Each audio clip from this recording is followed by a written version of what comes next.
সুপ্রিয় দর্শক, আসসালামু আলাইকুম। আপনাদের সবাইকে স্বাগত জানাচ্ছি এখনকার আলোচনা। আপনাদের সঙ্গে আছি আমি সিরাজুল ইসলাম। দর্শক, ডোনাল্ড ট্রাম্প বলেছিলেন, দ্বিতীয় বিশ্বযুদ্ধের পরে এর চেয়ে আর বড় কোনো হামলা হয়নি। আমি এমন হামলা চালাবো ইরানের উপরে। কিন্তু ওই দম ফুরালে ঠুস। এই যে কূটনৈতিক উদ্যোগের যে সমস্ত প্রক্রিয়া তৎপরতা চলছে, এতে সম্ভবত একেবারে পানি ঢেলে দিয়েছেন ইরানের বিশেষজ্ঞ পরিষদ।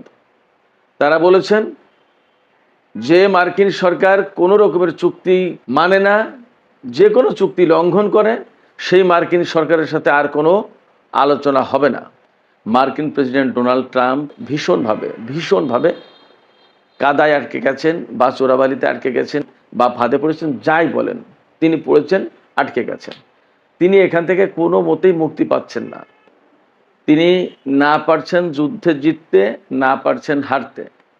কি এক ভয়ঙ্কর সংকটে তিনি এখন হুমকি দিচ্ছেন, ইরান যদি চুক্তি না করে তাহলে ইরানের নেতাদেরকে শিরোচ্ছেদ করা হবে। তিনি যে হুমকি দিচ্ছেন, সেই হুমকি তিনি বাস্তবায়ন করতে পারবেন? আজকেই গণমাধ্যমে খবর আছে তিনি বহুবার হুমকি দিয়েছেন এবং সেই সমস্ত হুমকি থেকে কিভাবে পিছিয়ে গেছেন। এপাশে ইরান এবং আমেরিকার মধ্যে যখন প্রচণ্ড রকমের অচল অবস্থা, তখন কিন্তু আঞ্চলিক যে সমস্ত দেশ যারা বিভিন্ন সময় কূটনৈতিক উদ্যোগ নিয়েছে, তারা একেবারে থেমে নেই। গত রাতে পাকিস্তানের পররাষ্ট্রমন্ত্রী ইশাক দার ইরানের পররাষ্ট্রমন্ত্রী সাইদ আব্বাস আরাকচিকে পাকিস্তান সফরে দাওয়াত দিয়েছেন। আর পাকিস্তানের জাতীয় সংসদের স্পিকার আয়াজ সাদিক ইরানের জাতীয় সংসদের স্পিকার মোহাম্মদ বাকের কলিবাবকে পাকিস্তান সফরে দাওয়াত দিয়েছেন। তার মানে ইরানের প্রধান দুই আলোচক, তাদের দুইজনকেই পাকিস্তানের পক্ষ থেকে দাওয়াত দেওয়া হয়েছে এবং বলা হয়েছে যত তাড়াতাড়ি সম্ভব আপনারা একটু আসেন। এই যে কূটনৈতিক উদ্যোগের যে সমস্ত প্রক্রিয়া তৎপরতা চলছে, এতে সম্ভবত একেবারে পানি ঢেলে দিয়েছেন ইরানের বিশেষজ্ঞ পরিষদ। তারা বলেছেন যে মার্কিন সরকার কোনো রকমের চুক্তি মানে না, যে কোনো চুক্তি লঙ্ঘন করে, সেই মার্কিন সরকারের সাথে আর কোনো আলোচনা হবে না। বিশেষজ্ঞ পরিষদ হচ্ছে ইরানের সর্বোচ্চ পরিষদ, যারা বিভিন্ন বিষয়ে নীতি নির্ধারণ করে থাকেন। এটা খুবই গুরুত্বপূর্ণ একটা পরিষদ এবং তারা এও বলেছেন ইরানের সমস্ত কর্মকর্তাকে সর্বোচ্চ নেতা সাইদ মুজতবা খামেনির দিক নির্দেশনা মতো কাজ করতে হবে, এর বাইরে যাওয়ার কোনো সুযোগ নেই। তার মানে সম্ভবত আমেরিকার সাথে ইরান আর আলোচনায় বসছে না, যদি নীতিগত কোনো পরিবর্তন না আসে। এপাশে মার্কিন প্রেসিডেন্ট ডোনাল্ড ট্রাম্প নিজেই স্বীকার করেছেন তেলের সংকটের কারণে আমেরিকার বিভিন্ন তেল কোম্পানি বেশি দামে তেল বিক্রি করছে এবং তারা প্রচুর পরিমাণে লাভ করছে। এজন্য তিনি বিভিন্ন কোম্পানির উপরে ভীষণভাবে ক্ষিপ্ত হয়েছেন। তিনি কোনো কোনো কোম্পানির প্রধানকে গালমন্দ করেছেন। এ পাশে সবচেয়ে মজার খবর হচ্ছে, খবরটি ছড়িয়ে পড়েছে সামাজিক মাধ্যমে, মেইন স্ট্রিম গণমাধ্যমে আসেনি। আমি জানি না আসলে কি হচ্ছে, বাট খবরটি এইরকম যে বাহরাইনে মার্কিন যে সামরিক ঘাঁটি আছে, তাতে নাকি বাহরাইনের জনগণ যারা এই যুদ্ধের বিপক্ষে, তারা সেই ঘাঁটিতে হামলা চালিয়েছে। এই খবরের সত্য মিথ্যা এখনও নিরপেক্ষভাবে যাচাই করা যায়নি, কিন্তু সামাজিক মাধ্যমে এই খবর ছড়িয়ে পড়েছে। দর্শক, চলুন আমরা বিস্তারিত আলোচনা করি। প্রথমে যে কথা বলছিলাম, মার্কিন প্রেসিডেন্ট ডোনাল্ড ট্রাম্প ভীষণভাবে কাদায় আটকে গেছেন, বা চোরাবালিতে আটকে গেছেন, বা গেড়াকলে পড়েছেন, বা ফাঁদে পড়েছেন, যাই বলেন, তিনি পড়েছেন, আটকে গেছেন। তিনি এখান থেকে কোনো মতেই মুক্তি পাচ্ছেন না। কেন মুক্তি পাচ্ছেন না? তিনি তো মার্কিন প্রেসিডেন্ট। তারা দাবি করে, বা বিশ্বের বহু মানুষ এভাবেই মনে করে, যে আমেরিকা তো বিশ্বের 1 নম্বর পরাশক্তি। সেই পরাশক্তির প্রেসিডেন্ট যখন ইরানের মতো একটা নিষেধাজ্ঞা কবলিত দেশের বিরুদ্ধে যুদ্ধ করতে এসেছে এবং দফায় দফায় মার খাচ্ছে, তাদের বহু সেনার কফিন আমেরিকায় পৌঁছেছে। পেন্টাগনের শিকার মতে প্রায় 700 আহত হয়েছে এবং মার্কিন ঘাঁটিগুলো যখন মধ্যপ্রাচ্যে প্রায় সব তছনছ হয়ে গেছে, সিআইএর ঘাঁটিগুলো, গোপন ঘাঁটি, যেগুলো কেউ জানে না, এটা দূতাবাস নাকি এটা সিআইএর ঘাঁটি, এটা কেউ জানে না, এইরকম জায়গায় একদম চিহ্নিত করে করে ইরান যখন হামলা চালাচ্ছে তখন মার্কিন প্রেসিডেন্ট ডোনাল্ড ট্রাম্প মহা ফাফরে পড়ে গেছেন, মহা ফাঁদে পড়ে গেছেন। তার এখান থেকে বেরিয়ে আসার কোনো পথ পাচ্ছে না তিনি। একবার বলছেন ইরানের উপরে ভয়াবহ হামলা হবে, এই তো গত 3 দিন আগে যে হামলার হুমকিটা উনি দিয়েছিলেন সেটা কি বলেছিলেন জানেন? ডোনাল্ড ট্রাম্প বলেছিলেন দ্বিতীয় বিশ্বযুদ্ধের পরে এর চেয়ে আর বড় কোনো হামলা হয়নি, আমি এমন হামলা চালাবো ইরানের উপরে। কিন্তু ওই দম ফুরালে ঠুস, এরকম একটা অবস্থা হয়ে গেছে। তিনি নিজেই হুমকি দিচ্ছেন, নিজেই চুক্তির কল্পনা করছেন, নিজেই বলছেন আলোচনা চলছে, এবং নিজেই আবার ইরানকে গালিগালাজ করছে যে এরা বিশ্বাসঘাতক, এরা দ্বিমুখী, এরা কথা রাখে না, এরা একবার এক কথা বলে আর একবার আর এক কথা বলে, নানান রকমের কথা। অথচ ইরান কিন্তু বলেই যাচ্ছে আমেরিকার সাথে আমাদের কোনো আলোচনা চলছে না। এবং তিনি তো একদম নিশ্চিত বলেছিলেন, সোমবারের কথা তিনি বলেছিলেন যে আজকেই আলোচনায় বসছে এবং একটা চুক্তি হবে। এবং তিনি খুব ইগারলি ওয়েট করছেন, প্রচণ্ড আগ্রহ নিয়ে অপেক্ষা করছেন একটা চুক্তির। ইরানের বক্তব্য কি? ইরান অনেকবার তার সাথে চুক্তি করেছে এবং অনেক আলোচনায় বসেছে, প্রত্যেকবার রেজাল্ট হয়েছে কি? আলোচনায় বসার পরে একটা পর্যায়ে যখন যায় তখন আমেরিকা হামলা চালায়। এই হামলা ইরানের জন্য যেমন বিব্রতকর, কষ্টদায়ক, তেমনি অপমানজনক। আমি সবসময় বলি ইরানিরা অত্যন্ত নিজেদের আত্মসম্মান বোধের ব্যাপারে খুব সচেতন। এই আত্মসম্মান বোধে তাদের লাগে যে আমাদের সাথে আলোচনায় বসে আবার আমাদের উপর হামলা করলো, আমাদের সাথে চুক্তি করে সেই চুক্তি ভেঙে ফেললো। এরপরেও নিজেদের দেশের মানুষ, আঞ্চলিক দেশগুলো এবং বিশ্ববাসীকে বিভিন্ন সময় বোঝানোর প্রয়োজন ছিল যে আমরা যুদ্ধ করতে চাই না, আমরা চুক্তি করতে চাই, আমরা শান্তি চাই। এই জন্য বিভিন্ন সময় আমেরিকার সাথে আলোচনায় বসেছে, চুক্তি করেছে। এবং এখন ইরানকে কেউ দোষারোপ করতে পারবে না যে ইরান আলোচনায় বসতে চায়নি, চুক্তি করতে চায়নি, ইরানের কারণে এই যুদ্ধটা হলো। এই কথা কেউ বলতে পারবে না, ইরানের বিরুদ্ধে কেউ ইরানকে দোষী করতে পারবে না। তো সমস্ত গুটি যখন ডোনাল্ড ট্রাম্পের শেষ, তিনি তো অতি চালাক মানুষ, নিজেকে এইভাবেই ভাবেন। সেই জন্য এক এক সময় এক এক কাজ করেছেন। কখনো আলোচনা, কখনো আলোচনার নামে ধোঁকা, কখনো আলোচনার নামে ইরানের উপর হামলা, কখনো চুক্তি, কখনো সেই চুক্তির নামে নিজেদেরকে একটু গুছিয়ে নিয়ে আবার ভেঙে ফেলা, আবার হামলা, এই সমস্ত সব কিছু করেছেন। কিন্তু বাস্তবতা হচ্ছে কি, বাংলায় একটা প্রবাদ আছে যে 16 চুঙার বুদ্ধি এক চুঙায় যখন ঢুকে যায় তখন আর কোনো কাজ করে না। অর্থাৎ আপনি যখন চালাকি করবেন, করতে করতে কত দূর দৌড়াবেন, একটা পর্যায়ে কিন্তু আপনাকে ধরা পড়তেই হবে। চালাকির ভাত নেই এবং অতি চালাকের গলায় দড়ি, একটা কথা আছে। এই সমস্ত সব কিছু মিলে ইরানকে বারবার অপমান করার চেষ্টা করেছে, ধোঁকা দেওয়ার চেষ্টা করেছে এবং ইরানকে বিব্রতকর একটা পরিস্থিতিতে ফেলে তার উপর যুদ্ধ চাপিয়ে দিয়ে তাদের বৈধ সরকারকে ক্ষমতাচ্যুত করার চেষ্টা করেছে, বৈধ অধিকারকে ধ্বংস করে দেওয়ার চেষ্টা করেছে। এই সমস্ত কারণে ইরান এখন আর আলোচনায় যাবে বলে মনে হয় না। এখানে প্রশ্ন আসে তাহলে কি করবে? এই জায়গাটাই সিদ্ধান্ত নেওয়ার প্রশ্ন আমেরিকার। ডোনাল্ড ট্রাম্প মুশকিলে পড়েছেন কোথায়? ডোনাল্ড ট্রাম্প মুশকিল পড়েছেন এখানে যে তিনি না পারছেন ইরানের বিরুদ্ধে ভয়াবহ যুদ্ধ চালাতে, আর না পারছেন যে ঠিক আছে যাক, যা হয়েছে হয়েছে, পর্যন্তই থাক, আমি চলে গেলাম। এটা করা মানেই পরাজয় মেনে নেওয়া। আর প্রচণ্ড রকমের হামলা চালাতে গেলে তার হাতে সেই কল কবজা, সেই মেকানিজম, সেই ব্যবস্থা নেই।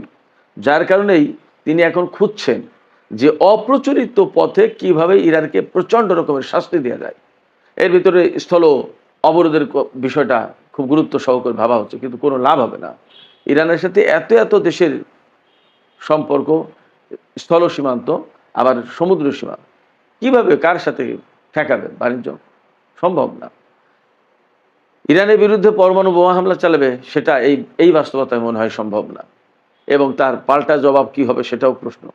যতদূর শোনা যাচ্ছে ইরানের হাতে ইন্টারকন্টিনেন্টাল ব্যালিস্টিক মিসাইল আছে, যে মিসাইল আমেরিকার ভূমিতে আঘাত হানতে সক্ষম। নিউ ইয়র্ক, ওয়াশিংটন সবগুলোই কাভার করবে।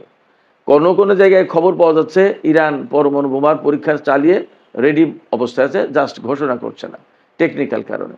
আবার কোনো কোনো জায়গায় খবর পাওয়া যাচ্ছে তার হাতে থার্মোনিউক্লিয়ার বোমা আছে। ইরানিদের মুখ থেকেই আমি ব্যক্তিগতভাবে শুনেছি তাদের হাতে এমন ক্ষেপণাস্ত্র আছে যে ক্ষেপণাস্ত্র মারলে 1-2 মিনিটের ভিতরে পুরো একটা শহরের টোটাল ইলেকট্রনিক ডিভাইস নষ্ট হয়ে যাবে। এবং ইরান তো তার সক্ষমতা দেখিয়েছে। কোথায় দেখিয়েছে? আমার আপনার জোর করার কোনো ব্যাপার নেই। দেখিয়েছে কোথায়? এই মধ্যপ্রাচ্যেই। ইরাকের অনেক জায়গা থেকে মার্কিন সেনাদেরকে সরিয়ে নিতে হয়েছে, মার্কিন সিআইএর ঘাঁটি সরিয়ে নিতে হয়েছে। আপনারা কল্পনা করেন, সেন্টকমের হেডকোয়ার্টার ছিল কাতারে, সেই কাতার থেকে হেডকোয়ার্টার সরিয়ে জর্দানে নিতে হয়েছে। কুয়েত থেকে, বাহরাইন থেকে, সংযুক্ত আরব আমিরাত থেকে কত দূর আমি জানি না, কাতার থেকে, এইসব জায়গা থেকে সেনা সরিয়ে নিতে হয়েছে। কোথায় নিয়েছিল? প্রথমে নিয়েছিল জর্দানে। জর্দানে এমন প্রচণ্ড মার দিয়েছে ইরান, সেখান থেকে এখন নিয়েছে ইসরায়েলে। ইরান এই জায়গায় আর একটা কৌশলের আশ্রয় নিয়েছে। সে কিন্তু গত 1-2 সপ্তাহে যে যুদ্ধটা হলো, এই যুদ্ধে কিন্তু একদিনও ইসরায়েলে হামলা চালায়নি। কেন জানেন? সেটা এই কারণে, আমেরিকাকে বুঝতে দিয়েছে যে ইসরায়েল আপাতত তার জন্য নিরাপদ, ইসরায়েলের উপরে ইরান হামলা চালাচ্ছে না। তার মানে মধ্যপ্রাচ্যে একমাত্র ইসরায়েল হচ্ছে আমেরিকার জন্য নিরাপদ। ইরান এই মেসেজ দিতে চেয়েছে ইসরায়েলে হামলা না চালিয়ে। তার মানে হচ্ছে কি? তার মানে মধ্যপ্রাচ্যে যত জায়গায় সেনার সামন্ত আছে সব কুড়িয়ে কাড়িয়ে ইসরায়েলে নিয়ে যাও। ব্যাপারটা যদি এই হয়, তো এরপরেই ইসরায়েলকে টার্গেট করবে। এবং ইরানের হাতে ইসরায়েলকে টার্গেট করার মতো ক্ষেপণাস্ত্র নেই তা তো না। যাবে কোথায়? ইউরোপের দেশগুলোকে একদম পরিষ্কার করে বার্তা দিয়েছে ইরান যে যদি কোনো দেশ আমেরিকাকে আশ্রয় দেয়, আমেরিকাকে হামলায় সহযোগিতা করে, তাহলে প্রত্যেকটা দেশে হামলা চালানো হবে। এবং এই জায়গা থেকে যেহেতু ইরানের পাশে রাশিয়া এবং চীনের সমর্থন আছে, এবং ইউরোপের দেশগুলোকে এই মুহূর্তে ইউক্রেনকে নিয়ে কিছুটা ব্যস্ত থাকতে হচ্ছে, সেক্ষেত্রে যদি তারা ইরানের সাথে যুদ্ধে জড়িয়ে পড়ে, তাহলে তৃতীয় বিশ্বযুদ্ধ অনিবার্য হয়ে উঠতে পারে। এই তৃতীয় বিশ্বযুদ্ধের ঝুঁকি তারা নেবে কিনা সেটা একটা ভাববার বিষয়। এই কারণে ইউরোপের দেশগুলো আমেরিকার সাথে সরাসরি যুদ্ধে জড়াতে চাইছে না, যুক্ত হচ্ছে না। তাহলে বেসিক্যালি যা হবে, মধ্যপ্রাচ্য থেকে মার্কিন সেনাদের বেরিয়ে যাওয়ার পথ হচ্ছে ইসরায়েল হয়ে ভূমধ্যসাগর দিয়ে আটলান্টিক পাড়ি দেয়া। আমি অনেক আগে থেকে বলে আসছি যে মধ্যপ্রাচ্যের এই যে আরব দেশগুলো, এই আরব দেশগুলো থেকে সমস্ত সেনা ক্লোজ করে আস্তে আস্তে আস্তে আস্তে ওই ইসরায়েলের দিকে নিয়ে যাচ্ছে। ওখানে এমন ব্যাপক হামলা চালাবে ইরান এক সময়, ওখান থেকে তখন জাহাজে করে পাড়ি দিতে বাধ্য হবে বা বিমানে করে চলে যেতে বাধ্য হবে। ইসরায়েলের সাথেই তো ভূমধ্যসাগর। আমেরিকার সক্ষমতা কোথায় যাচ্ছে খেয়াল করুন। এবং আমেরিকা যে ইরানকে হারাতে পারছে না এটা তো পরিষ্কার, বরং মধ্যপ্রাচ্যের বহু সংখ্যক ঘাঁটি তছনছ করে দিয়েছে, বহু সংখ্যক ঘাঁটি থেকে তাদের সেনা সরিয়ে নিতে হচ্ছে। এখন তারা বারবার হুমকি দিয়ে সেই হুমকি নিজেরাই পিছাতে বাধ্য হচ্ছে যে এই হুমকি বাস্তবায়ন করা যাবে না, কারণ তার রিয়াকশনটা হবে ভয়াবহ। আগে যেখানে অনেকগুলো দেশে মার্কিন সেনা ছড়িয়ে ছিটিয়ে ছিল, এখন মূলত মার্কিন সেনার অবস্থান ইসরায়েলে। তাহলে ইসরায়েল ছোট একটা জায়গা, সেই ইসরায়েলকে টার্গেট করে হামলা চালানো ইরানের পক্ষে তো কঠিন কোনো কাজ না। এই অবস্থায় ইরানের যে ঝানু ঝানু রাজনীতিবিদ, যারা কৌশলবিদ, তারা খুব ভালোভাবে বুঝাচ্ছে। যার কারণে এখন ইরানের বিশেষজ্ঞ পরিষদের যারা সদস্য, তারা তো খুব ঝানু ব্যক্তিত্ব। অনেককে আপনারা হয়তো জুব্বা পাগড়ি দেখবেন, কিন্তু তারা ওই সাধারণ কোনো মাদ্রাসায় লেখাপড়া করা মানুষ আর ধর্মকর্ম নিয়ে শুধু ব্যস্ত থাকে নট দ্যাট। তারা বিশ্ব রাজনীতি খুব ভালো করে বোঝেন। শুধু তাই না, সমরনীতি, কোন অস্ত্রের কেমন ব্যবহার, এই সমস্ত সব কিছু দারুণ অভিজ্ঞতারা। এগুলো নিয়ে তাদের ট্রেনিং নিতে হয়, প্রশিক্ষণ নিতে হয়। দেশ চালাতে গেলে আন্দাজে করলে তো হবে না, অনেক কিছু খবর রাখতে হয়। তো এই বিশেষজ্ঞ পরিষদে শুধু আলেম না, রাজনীতিবিদ, সেনা কমান্ডার সাবেক, তারপরে কূটনীতিবিদ, বিজ্ঞানী, অর্থাৎ প্রত্যেকটা সেকশনের বিশেষজ্ঞ পর্যায়ের লোকজন নিয়ে এই বিশেষজ্ঞ পরিষদ। এই বিশেষজ্ঞ পরিষদ পরিষ্কার করে বলে দিয়েছেন যে আমেরিকার সাথে আর কোনো আলোচনা নেই। সর্বোচ্চ নেতা যেভাবে দিক নির্দেশনা দেন সেইভাবে চলেন। সর্বোচ্চ নেতার পক্ষ থেকে এই আপাতত দিক নির্দেশনা সম্ভবত এটাই যে আমেরিকা যেহেতু চুক্তি রাখে না, লঙ্ঘন করে, তারা যুদ্ধবিরতির কথা বলে তারা নিজেরাই যুদ্ধ শুরু করে, অতএব তাদের সাথে আর চুক্তি করে আলোচনা করে লাভ নেই, বরং প্রতিরোধ করো যাতে তারা মধ্যপ্রাচ্য থেকে চলে যেতে বাধ্য হয়। এবং মধ্যপ্রাচ্য থেকে যদি আমেরিকা চলে যেতে বাধ্য হয়, তাহলে ইরানের চূড়ান্তভাবে চাওয়া পাওয়াটাই তো পূরণ হলো। ইরান বহু বছর থেকে বলে আসছে যে মধ্যপ্রাচ্যে আমেরিকার উপস্থিতির কারণেই যত জটিলতা তৈরি হয়েছে, নিরাপত্তাহীনতা তৈরি হয়েছে, এবং যত গোলমাল গোলযোগ সংকট, সমস্ত সবকিছু মার্কিন উপস্থিতির কারণে। তো আমেরিকার সেনারা যদি চলে যায়, তাহলে কিন্তু ইরান যে কথা বলে আসছিল, যে প্রত্যাশা করে আসছিল, সেই প্রত্যাশাই পূরণ হয়, অর্থাৎ মার্কিন মুক্ত মধ্যপ্রাচ্য। ব্যাপারটা যদি তাই হয়, তাহলে হয়তো ইরান এখন পুরোপুরি প্রতিরোধের পথ বেছে নেবে। হয়তো আমেরিকা যেমন চালাকি করেছে, ইরানের সাথে বারবার আলোচনার নামে, যুদ্ধবিরতির নামে বিভিন্ন সময় ক্ষেপণ করেছে এবং তারা নিজেরা গুছিয়ে নিয়েছে, আবার যুদ্ধবিরতি বা আলোচনা ভেঙে দিয়ে যুদ্ধ করেছে।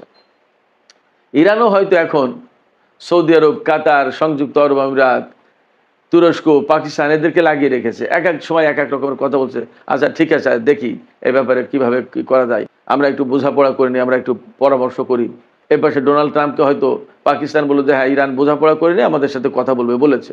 হয়তো ডোনাল্ড ট্রাম্প আশা করছে যে একটা ভালো কিছু হতে যাচ্ছে। এবং এই যে তেলের সংকট, আমেরিকায় প্রচণ্ড রকমের তেলের সংকট পড়েছে, এবং আরও বেশ কিছুদিন আগে কিন্তু বলেছিলেন যে এই মুহূর্তে যুদ্ধ বন্ধ না করলে আমেরিকা তেলের ভয়াবহ সংকটে পড়তো, তার হাতে 1 মাসের তেল আছে। তাহলে আবার যুদ্ধ করেছে, আবার তো যুদ্ধ, এখন তেল বন্ধ, হরমুজ প্রণালী এবং লোহিত সাগর দুটোই, সংকটটা আরও বেড়েছে। এবং ডোনাল্ড ট্রাম্প নিজেই বলছেন যে মার্কিন কোম্পানিগুলো এখন সুযোগ নিয়ে বেশি বেশি লাভ করছে। এই পরিস্থিতিতে ইরান হয়তো এই বুদ্ধিমত্তা খাটাতে পারে যে ডোনাল্ড ট্রাম্পকে আলোচনার কথা বলে তাকে তন্দ্রাচ্ছন্ন করে রাখতে হবে, মোহাচ্ছন্ন, ইলিউশনের ভিতরে রাখতে হবে। শুধু তার মাথায় থাকুক যে আলোচনা একটা হচ্ছে, বাট এর ভিতর দিয়ে সময় ক্ষেপণ হবে, হরমুজ প্রণালী আটকে থাকবে, লোহিত সাগর আটকে থাকবে, বাব আল মান্দেব প্রণালী আটকে থাকবে, ভয়াবহ রকমের তেলের সংকট হবে। তখন তারা সারেন্ডার করতে বাধ্য হবে। যুদ্ধ কোথায় করবে? যুদ্ধ করে কি হরমুজ প্রণালী, বাব আল মান্দেব প্রণালী খোলা যাবে? যাবে না। যুদ্ধ করে ইরানের বিরুদ্ধে আমেরিকা আর জিততে পারবে? সেই পরিস্থিতি নেই। তাহলে অনেক আগেই পারত। তাহলে কি হবে?